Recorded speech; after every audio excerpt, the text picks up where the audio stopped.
আপনারা জানেন আজ বাংলার বুকে দুটো বড় বড় মিছিল হয়েছে। একটা মিছিল করেছেন মমতা বন্দ্যোপাধ্যায়, নেতৃত্ব দিয়েছেন সেই মিছিলে। এবার সেই মিছিলে দেখা গেল মমতা বন্দ্যোপাধ্যায় তার জন্য গানও লিখে ফেলেছেন, এসআইআর নিয়ে তার বিরোধিতা করে, প্রতিবাদ করে সেই গানও বাজানো হয়েছে, হাঁটা হয়েছে। তারপর মঞ্চের ওপরে মোটামুটি 1 ঘন্টা বক্তব্য রেখেছেন মুখ্যমন্ত্রী মমতা বন্দ্যোপাধ্যায়। তিনি মঞ্চে দাঁড়িয়ে দাঁড়িয়ে ছড়াও কেটেছেন এবং 1 ঘন্টা যে বক্তব্য তিনি রেখেছেন, মূল বক্তব্যটা কি, মানে পয়েন্টটা কি 1 ঘন্টা কথা বলার, সবটা শোনার পরে এই প্রশ্নটা তারপরেও আপনার মাথায় আসতে পারে।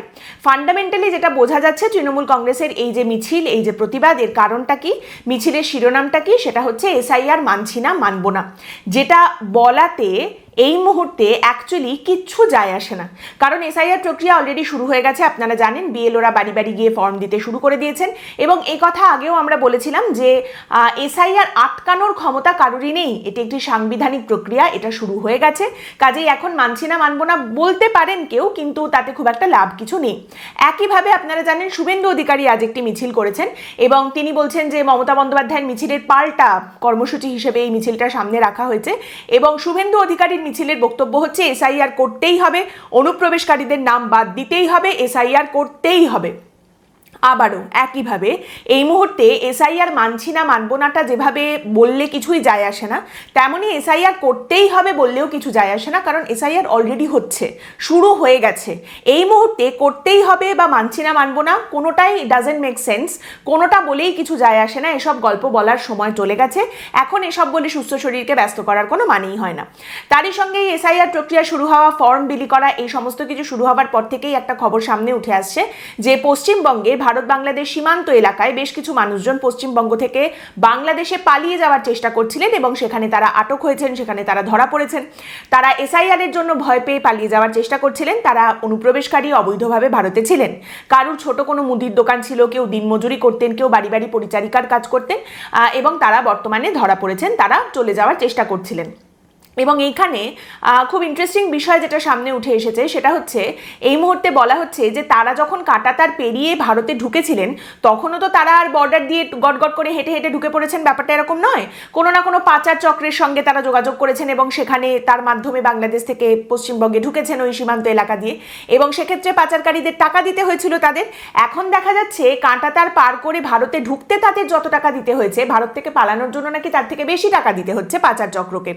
এই মুহূর্তে যে প্রতিবেদন সামনে এসেছে সেখানে বলা হচ্ছে যে আগে কাঁটাতার পার করার জন্য যেখানে মোটামুটি 1010 টাকা দিতে হতো পাচারকারীদের, এখন সেই রেটটা চলে গেছে 20,000 টাকায়, 20,000 টাকা দিতে হচ্ছে। Every crisis is good business, এবং এই মুহূর্তে এটাকেও একটা ব্যবসা হিসেবে কাজ করা হচ্ছে এবং যারা যাওয়ার চেষ্টা করছেন, যারা অবৈধ, যারা ভয় পেয়েছেন, তাদের কাছ থেকে এইভাবে টাকা নেওয়া হচ্ছে, ব্যবসা করা হচ্ছে।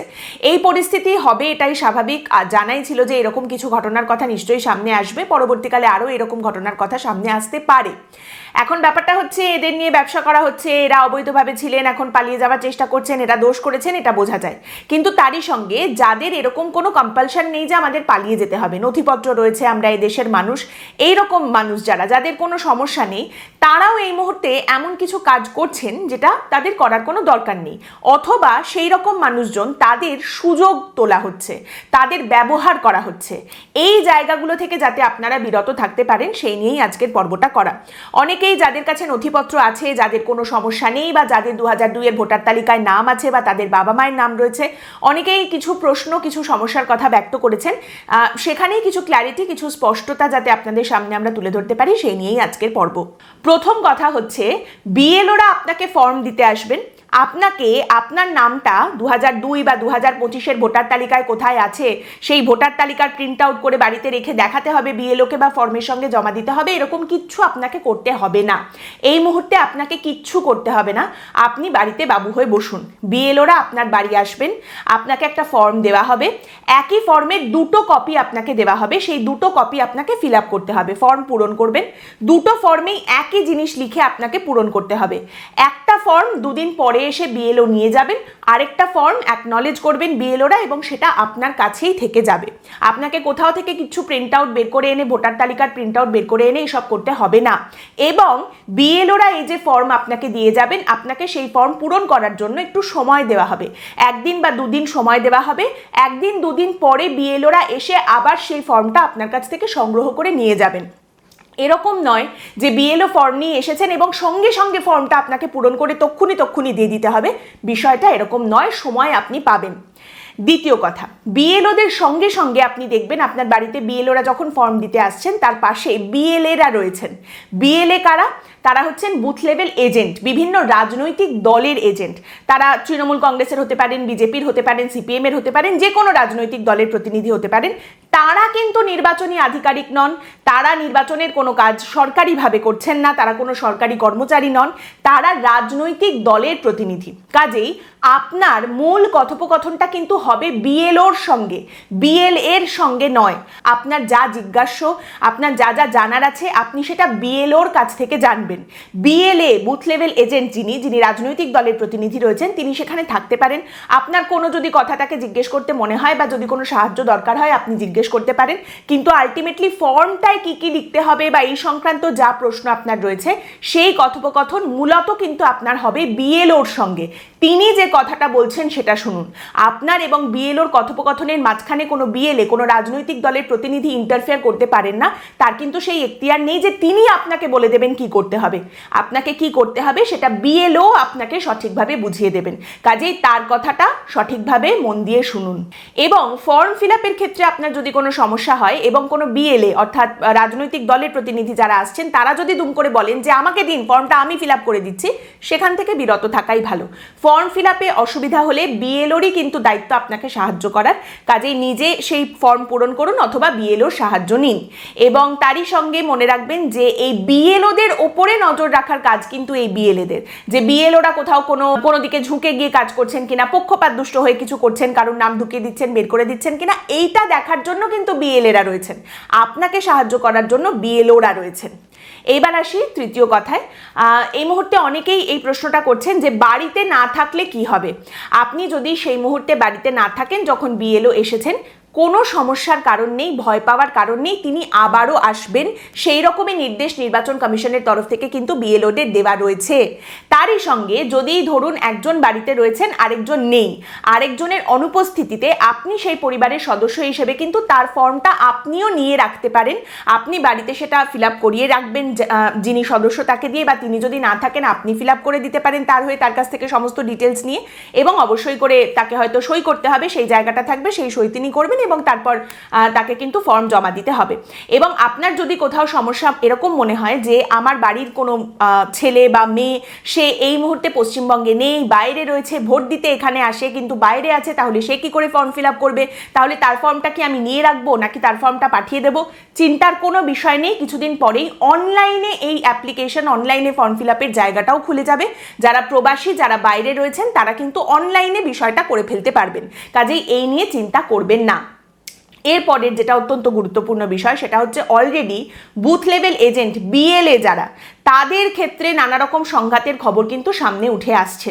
তৃণমূল কংগ্রেসের এজেন্ট বিজেপির এজেন্টকে মেরেছেন, সিপিএম এর এজেন্টকে বের করে দিয়েছেন, এইরকম নানা রকম খবর সামনে উঠে আসছে। অলরেডি এদিকে সংঘাত শুরু হয়ে গেছে। এই আবহে রাজনৈতিক দলের কর্মী, রাজনৈতিক দলের প্রতিনিধিরা কি করবেন সেটা আপনার হাতে নেই, কিন্তু আপনি কি করবেন সেটা আপনার হাতে। সেখানে দাঁড়িয়ে কোনো বিএলওকে হেনস্থা করা, এটা থেকে নিশ্চয়ই আমরা সাধারণ মানুষ হিসাবে বিরত থাকতে পারি। বিএলও এলে তাকে মারধর করা, তাকে আটকে রাখা, এইগুলো করবেন না। দেখুন, একজন বিএলও তিনি সরকারি কাজ করছেন, সরকারি নির্দেশে কাজ করছেন, তিনি আপনার শত্রু নন, তিনি আপনার প্রতিদ্বন্দ্বী নন। তাকে হেনস্থা করে মারধর করে কিন্তু আপনার কোনো লাভ নেই। যেমন আজ একটি খবর সামনে এসেছে যে গাইঘাটায় একটি স্কুলে বিএলওদের আটকে রাখা হয়েছে, তাদের কিছুতেই কাজ করতে যেতে দেওয়া হচ্ছে না। তার কারণ স্কুলের অভিভাবকদের বক্তব্য হচ্ছে স্কুলের কাজ না করে তারা এসআইআর এর কাজ করতে যেতে পারবেন না। কি করে তারা যাবেন? স্কুলের কাজ তাদের আগে করতে হবে। এবং সেখানে জানা যাচ্ছে যে ওই স্কুলে সবেধর নীলমণি 3 জন মাত্র শিক্ষক রয়েছেন, 3 জনেরই বিএলওর ডিউটি পড়েছেন। এইবারে 3 জনকেই তাহলে বিএলওর কাজ করতে যেতে হবে এসআইআর এর, তাহলে স্কুল চলবে কি করে? সেখানে অভিভাবকরা ক্ষুব্ধ। কিন্তু এখানে আপনি যদি ওই বিএলওদের বা শিক্ষকদের আটকে রেখে দেন তাতে লাভটা কি হবে? পশ্চিমবঙ্গের আদি অনন্তকাল ধরে এই সমস্যা চলে যাচ্ছে। পর্যাপ্ত পরিমাণে শিক্ষক শিক্ষিকা স্কুলে নেই যেখানে দরকার, আর যেখানে স্কুলে ছাত্রছাত্রী নেই সেখানে ভরে ভরে শিক্ষক শিক্ষিকা রয়েছেন। তারই সঙ্গে শিক্ষক শিক্ষিকাদের তরফ থেকে অলরেডি এই আবেদন করা হয়েছিল যে তারা কিভাবে দুটো কাজ সামলাবেন সেইটা ঠিক করে দেওয়ার দায়িত্ব সরকারের। সে সম্পর্কে কোনো রকম উত্তর, কোনো রকম আপডেট নির্বাচন কমিশনের তরফ থেকে তারা সম্ভবত পাননি। তাই সেখানে তাদের আটকে রেখে কিন্তু কোনো লাভ হবে না। ওনাদের কাজ করতে দিন, সবারই পথ সুগম হবে। এরপরে যেটা অত্যন্ত গুরুত্বপূর্ণ বিষয় সেটা হচ্ছে, দেখুন এই এসআইআর এর মূল যে লক্ষ্য সেটা হচ্ছে মৃত ভোটারদের নাম বাদ দেওয়া এবং অবশ্যই করে নতুন ভোটার যারা তাদের ভোটার তালিকায় নাম যুক্ত করা।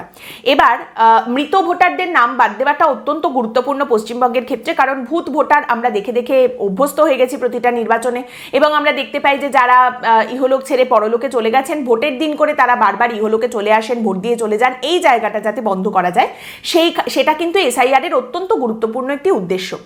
আপনার বাড়িতে যখন বিএলওরা ফর্ম নিয়ে আসছেন, আপনার বাড়িতে কেউ প্রয়াত হয়ে থাকলে বিএলওর কাছে সেই ইনফরমেশন চলে যাওয়ার কথা, তিনি নিশ্চয়ই জানবেন, তার কাছে থাকার কথা। কিন্তু যদি দেখেন সেই ইনফরমেশন বিএলওর কাছে নেই এবং আপনার পরিবারের যিনি মারা গেছেন তারও ফর্ম বিএলও নিয়ে চলে এসেছেন, তাহলে সেক্ষেত্রে অবশ্যই করে আপফ্রন্ট নিজে থেকে ইনফরমেশনটা বিএলওকে দিয়ে দিন যে এই ব্যক্তি কিন্তু মারা গেছেন এবং এই ফর্মের কোনো প্রয়োজন নেই। সেক্ষেত্রে বিএলওর যা দরকার, যেভাবে এগোনোর দরকার, প্রসিড করার দরকার, তিনি সেইভাবে পেপার ওয়ার্ক করবেন, সেভাবে এগোবেন।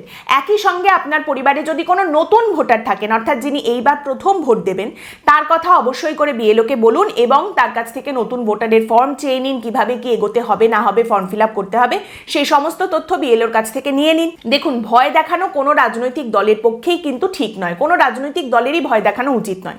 কিন্তু আমরা পশ্চিমবঙ্গে বসবাস করছি, আর পশ্চিমবঙ্গের রাজনীতি দেখতে দেখতে এই বিষয়টা নিয়ে হাপিত্তেশ করার তো আর কোনো মানেই হয় না। দেখুন, বিষয়টা হচ্ছে এসআইআর কেন জরুরি সেই আলোচনার সময় চলে গেছে। এখন অলরেডি এসআইআর প্রক্রিয়া শুরু হয়ে গেছে। এর পরের আলোচনাটা হচ্ছে এসআইআর এর ফলাফল কি হলো, এর প্রভাব কি পড়লো, এটা পরের আলোচনা। তাহলে মাঝখানের এই সময়টায় যেটা গুরুত্বপূর্ণ সেটা হচ্ছে প্রক্রিয়াটা যাতে সুষ্ঠুভাবে হয়, আমি যাতে একদম সুন্দর করে প্রক্রিয়াটা করতে পারি বা সুন্দর করে প্রক্রিয়াটা যাতে সম্পন্ন হয়, সেক্ষেত্রে আমার যতটুকু করার সেইটুকু কন্ট্রিবিউশন যেন আমি করতে পারি। যারা যারা এই গোটা প্রক্রিয়ার সঙ্গে জুড়ে রয়েছেন, যারা যুক্ত হয়েছেন, তারা প্রত্যেকে যাতে সাবধানতার সঙ্গে, সুরক্ষার সঙ্গে, নিরাপত্তার সঙ্গে পুরো জিনিসটা শেষ করতে পারেন, এটাই এখন মূল উদ্দেশ্য।